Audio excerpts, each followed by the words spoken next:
And I want to thank you all for being here with me today. I'm joined by the Secretary of Health, Kim Malsom-Risden. I wanted to give you a quick update on how the mass testing event is going down in Sioux Falls. Yesterday was day 2 of the operation, and they completed approximately 1,100 tests. If you combine that with the 1,500 tests approximately that they did the first day, we have about 2,600 people that we have pulled samples from and should be seeing those results trickle in the next 24 to 48 hours. I really do want to thank Avera for all of their hard work, our Department of Health employees that are down there staffing the event, as well as the National Guard and the CDC. They've all just been absolutely fantastic. And I want to remind everybody that given this testing that we're seeing, we expect that this will drive our case numbers up. So I want to prepare everybody that as we do more and more testing in a community where there is already community spread, we do expect to see a big increase in positive cases. Let's remember though to keep our focus on hospitalization rates.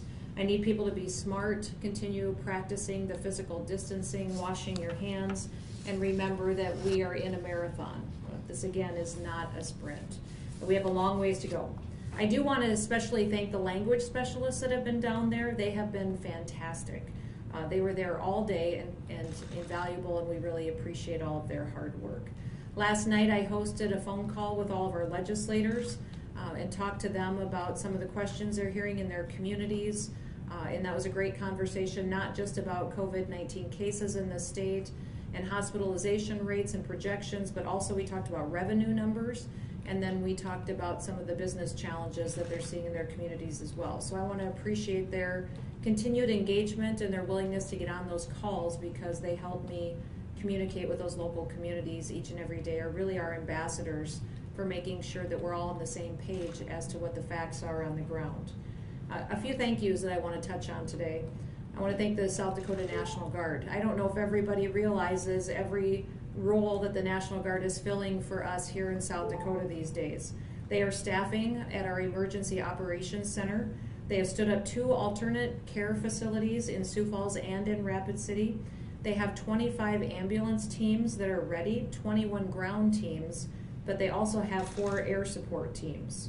Their training for medical capability teams was completed yesterday, and they have those capability teams ready to go when we should need them. They have call centers helping with contact tracing in Sioux Falls and Rapid City, and they're willing to help expand those if needed. And they also have contingency plans in place if we need help with food distribution, and they are ready to go at a moment's notice. We knew they would be ready, they always are, but I don't want anyone to take for granted how blessed we are to have men and women in our South Dakota National Guard that continue to step up and take care of people and go above and beyond to make sure that they're continuing to serve in every role that they're in. We also have National Nurses Day today. Our estimates show that we have more than 10,000 nurses working in South Dakota, including more than 350 that work specifically for our state government.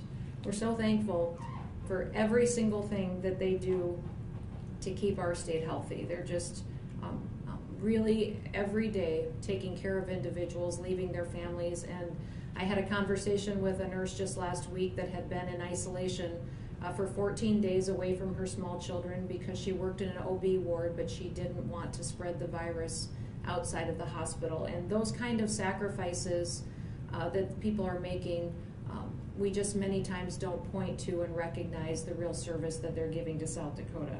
Especially in a time like this, when they're working the front lines, we just want to pause for a minute today and to say thank you. This is also National Travel and Tourism Week. Now things are a little bit different in South Dakota this year for Tourism Week. There's usually, now is when we're prepping all of our visitor centers for people all around the globe who choose to make their vacations and spend their time in South Dakota. But I want all of those in the tourism industry to know that we're thinking about you. And now more than ever, our friends in the tourism industry need our support, they need our encouragement, and they also need us to talk about them and encourage people that when this virus is over, that South Dakota opens its arms and welcomes visitors to come see us and experience the wonderful state that we have the blessing in to live in every single day of the year. This year's theme for National Tourism and Travel Week is called The Spirit of Travel. So I'd invite you to jump on tourism's website and see all that they have to offer as it relates to a virtual tour right now. South Dakota tourism is resilient and it's important to our state. So to everyone in South Dakota working in the tourism industry, thank you so much. With that, I will open it up to any questions that you might have. Governor, Mercer, Kelly Land Use. Are you opening, or is the state of South Dakota opening the visitor centers along the interstates? I believe that they're not open as of yet, and we'll continue to do an analysis on if we can do that. But no, those are areas where typically people would share germs and congregate in larger quantities of individuals. So we're hoping to keep those closed to slow down the spread for a while yet.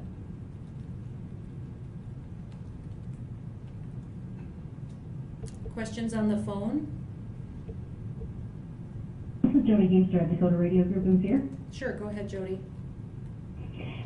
Just wondering an update on state workers returning to their physical offices, especially obviously here in Pierre where there's the bulk of the state employees. I know you said that you had a cabinet meeting Friday and were leaving things up to your individual cabinet members to work with their departments. Just wondering kind of where we're at, what the status of that is.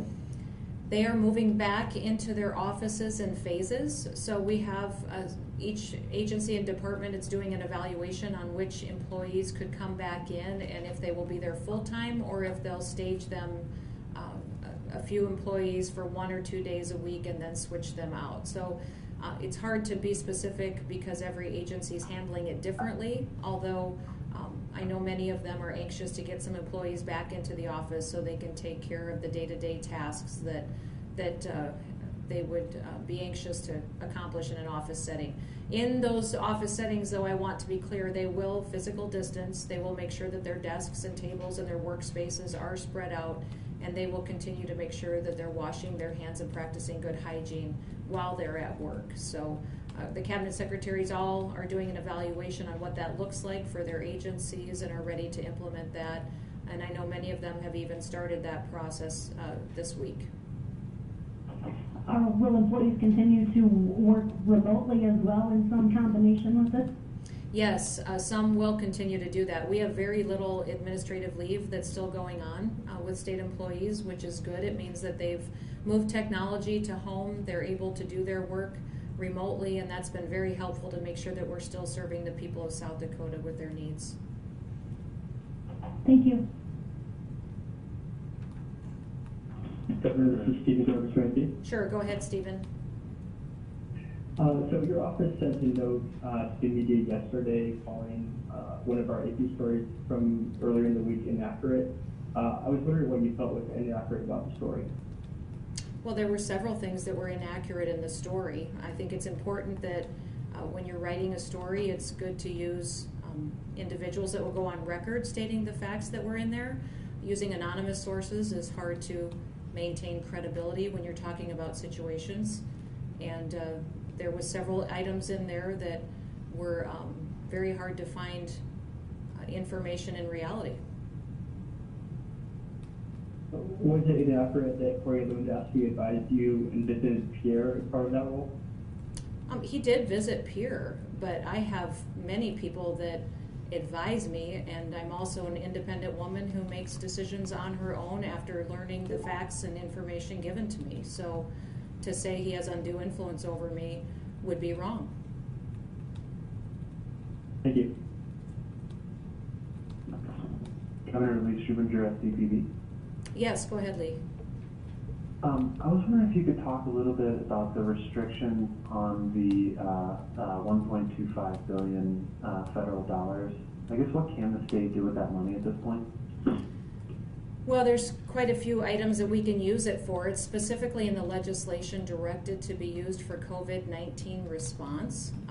So that is how much of the guidance has come out of Treasury to how we can spend it. So we can spend it for delivering health care to individuals.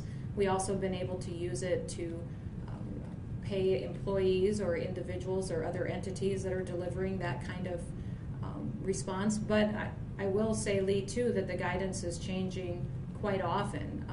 Treasury keeps giving out more pages of guidance and direction on how they want those dollars spent, and so that is what our Bureau of Finance and Management and Department of Revenue are working on, is making sure we're staying up to date and have clear direction on how those dollars should be utilized.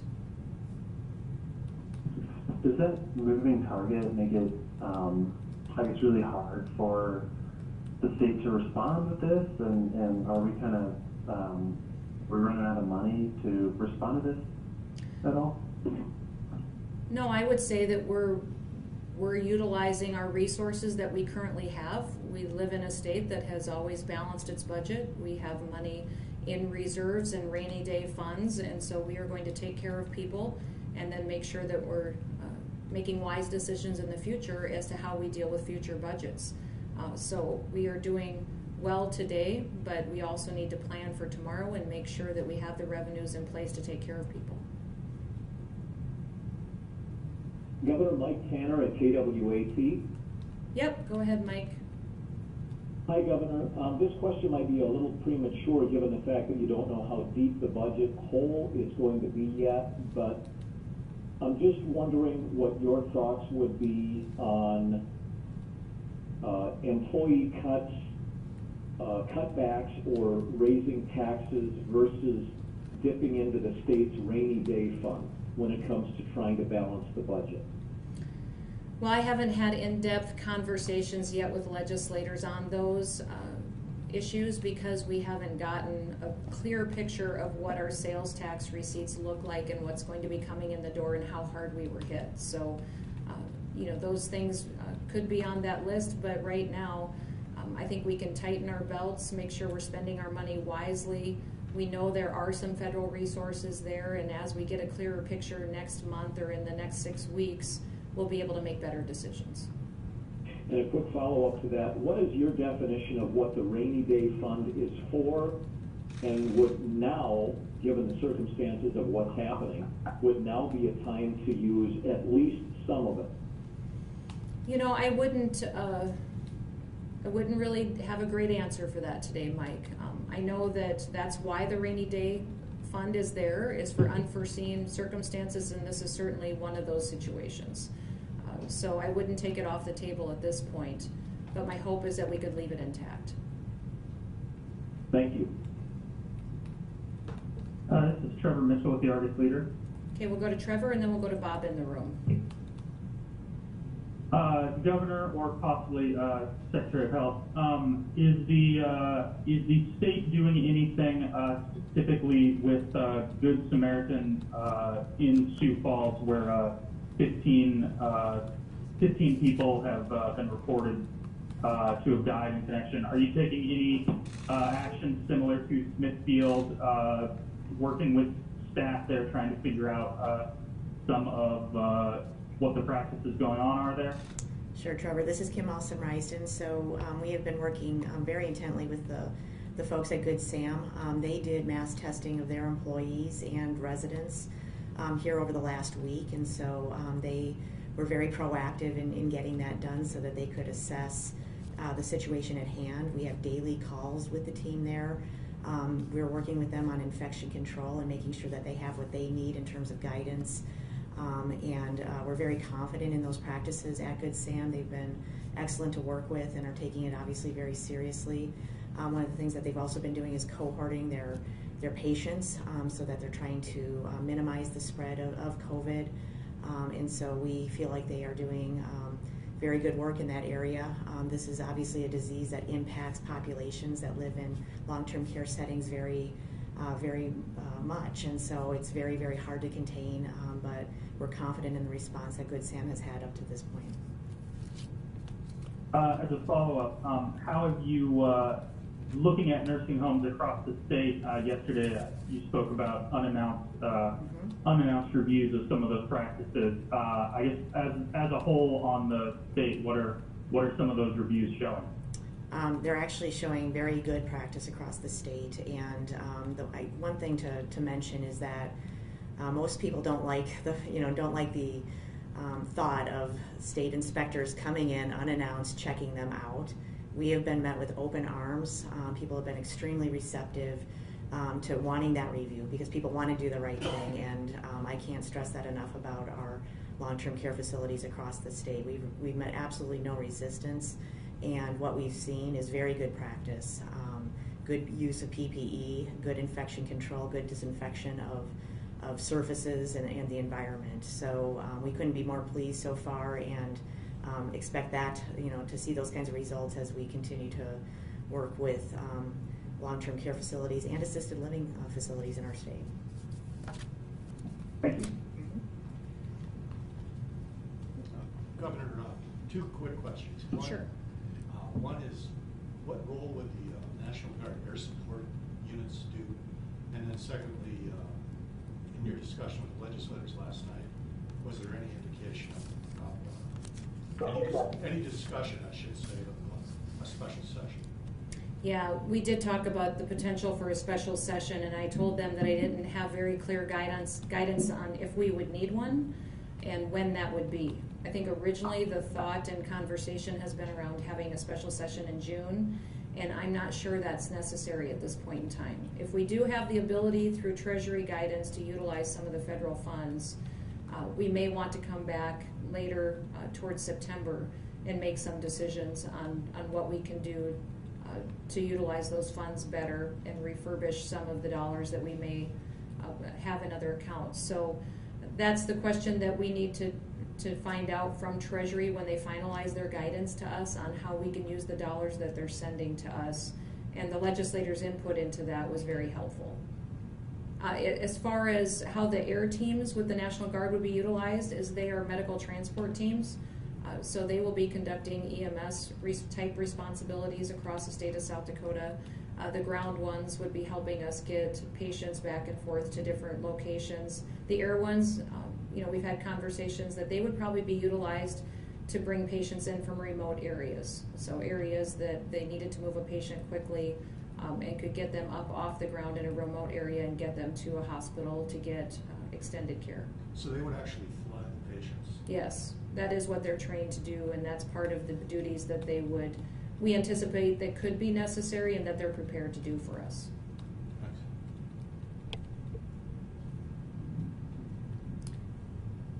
Thanks. Questions on the... Oh, go ahead. So I didn't understand who was on the phone, but... This is Morgan at the Rapid City Journal. Sure, go ahead, Morgan. Maybe Kim might be able to help answer this too, but how many people are enrolled in the hydroxychloroquine trial so far, or I guess how many patients have taken it so far too? Morgan, I don't have a definite number in front of me. The last number that I had from a few days ago was about 270 individuals.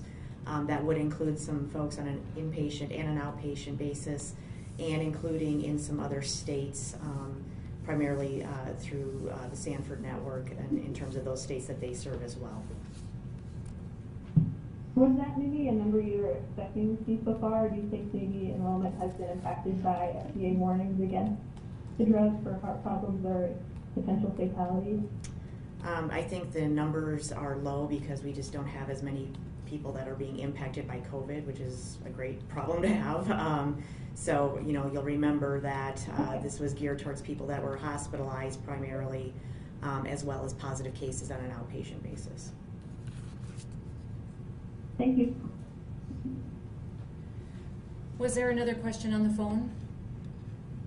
Yes, Governor. Yep, go ahead. I was wondering if you've heard from Smithfield as far as the reopening, what the conversation with them has been this week. Yes, they, I think, intend to put out some information soon as to what their phased-in approach to getting back to full production would be. So their company will be releasing information shortly. But they do have people in the facility now, and they will continue to phase in different areas of the plant throughout the this week, and hopefully be to full production sometime next week. But those are great details to be asking them and their management team.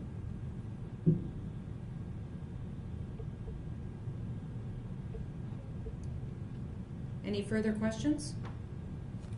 Okay, thanks everybody.